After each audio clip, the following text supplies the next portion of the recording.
మహారాష్ట్రలోని నాగ్పూర్లో chain snatching కేసులో ఒక దొంగను అరెస్ట్ చేశారు పోలీసులు. నాగ్పూర్లోని ఒక వృద్ధురాలి మెడలో ఉన్న బంగారు గొలుసును బైక్పై వచ్చిన ఒక వ్యక్తి లాక్కొని పారిపోయాడు. దాంతో ఆమె పోలీసులను ఆశ్రయించగా వారు దర్యాప్తును ప్రారంభించి సీసీటీవీ ఫుటేజ్ ఆధారంగా ఆ దొంగను పట్టుకున్నారు. అయితే అతను దొంగతనం చేయడానికి గల కారణం విని పోలీసులు షాక్ అయ్యారు. తను విడాకులు తీసుకున్న తన మాజీ భార్యకు నెల నెలా భరణం చెల్లించడం కోసం దొంగ అవతారం ఎత్తాడట. గణపతి నగర్ కు చెందిన కన్హయ్య నారాయణ్ భౌరేషి అనే వ్యక్తి తన భార్యకు విడాకులిచ్చాడు. అయితే కోర్టు తీర్పు ప్రకారం ప్రతి నెల భరణం కింద 6,000 చెల్లించాలి.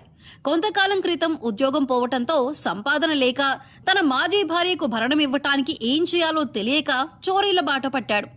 ఇప్పటి వరకు 4 సార్లు చైన్లు దొంగిలించానని, వాటిని స్థానిక నగల దుకాణాల్లో అమ్మి తన అవసరాలు, తన మాజీ భార్యకి ఇవ్వాల్సిన భరణం ఇచ్చేవాడినని పోలీసులకు తెలియజేశాడు కన్హయ్య.